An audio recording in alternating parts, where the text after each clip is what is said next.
This is a Remington Nylon 66. 22 long rifle only, semi-automatic. Like probably all 22 semi-automatics, it's a straight blowback.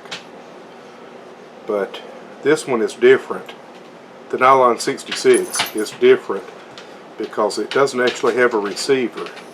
It's got this nylon 10-aught plastic stock that the bolt rides in and the barrel is attached to, and this thing right here is just it's a sheet metal cover.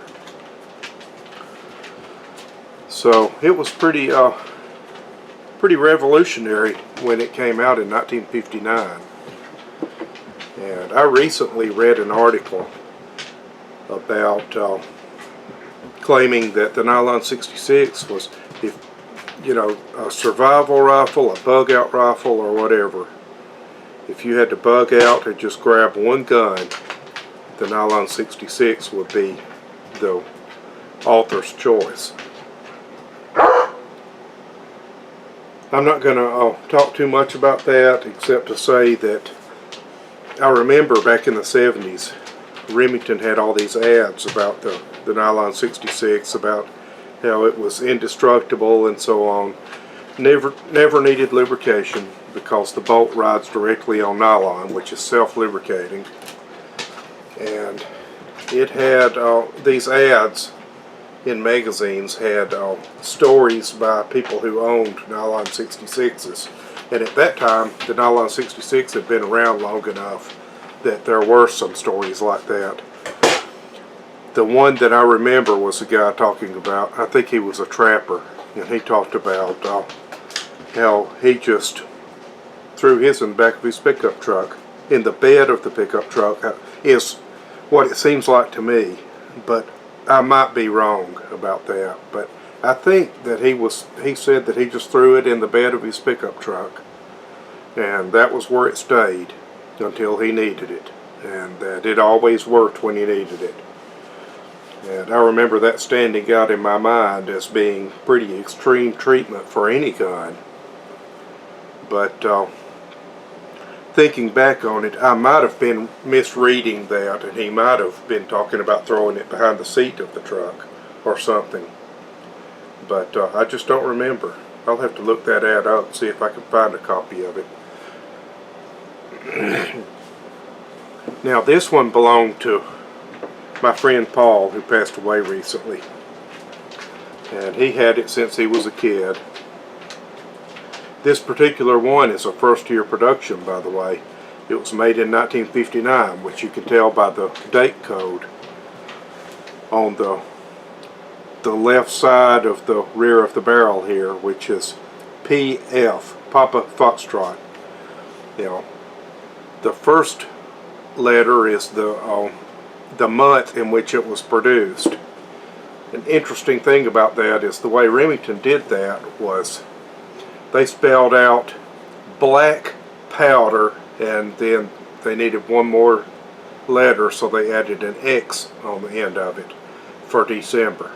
So black powder, and you could tell from that which month it was produced. This being P, it was produced in June. And there's no rhyme or reason to the year code, but F happens to be 1937 and 1959. It repeated.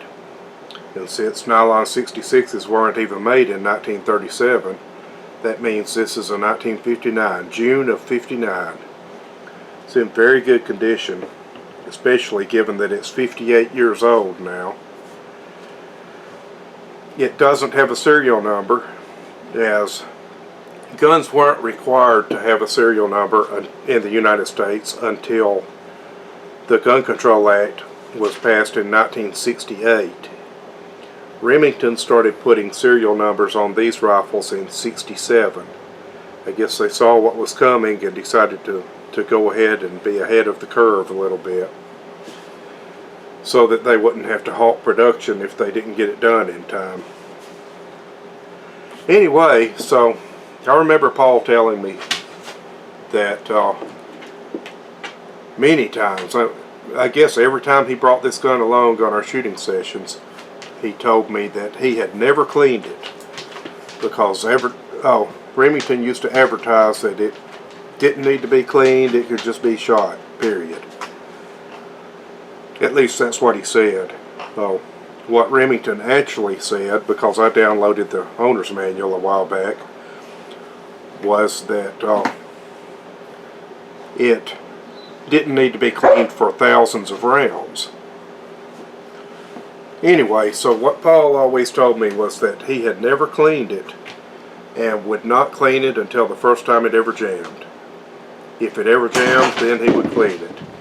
And I remember sometime in the 90s, he finally cleaned it because it jammed once. So I guess this gun has been cleaned once in its lifetime of 58 years.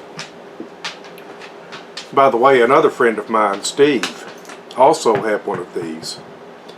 And Steve and Paul grew up together, and so they used to go shooting with their nylon 66s all the time. And Steve, unfortunately, is gone as well. He's been gone for several years now. But anyway, it's a pretty interesting rifle, and it would be a pretty good choice for a survival or bug out rifle. Holds 15 rounds. No, 14 rounds. And it's a tubular magazine fed with the mag tube, the magazine being located in the buttstock, and you got to pull the tube out through the butt plate, and then you just drop 14 rounds directly into the back of it.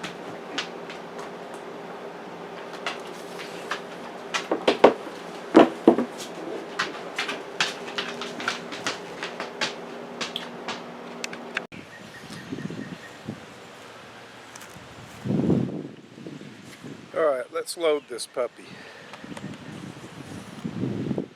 There's a very good chance that this rifle hasn't been loaded and fired in 10 years. So you just drop them nose first into the hole in the buttstock, into the magazine tube with the into the outer magazine tube with the inner magazine tube removed. That was 1, 2, 3, 4,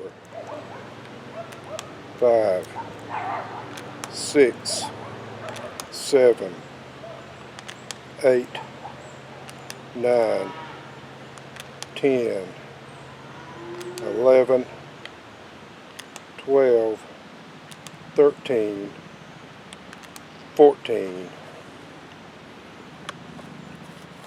Now this rifle has probably only been cleaned once in its life, and that was probably 25 years ago. Okay, so it's on safe. We'll charge it with one.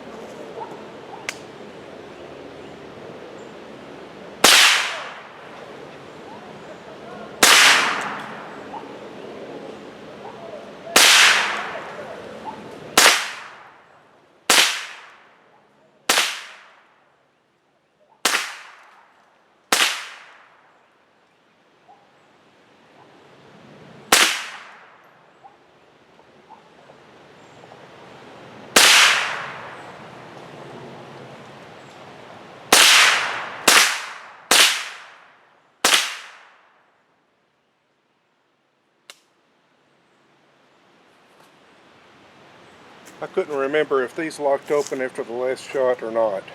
They don't. By the way, I was shooting at eggs. You probably couldn't see them. I barely could. But it shoots really well. Right to point of aim, the sights are adjusted properly, and so on. It's a nice little rifle.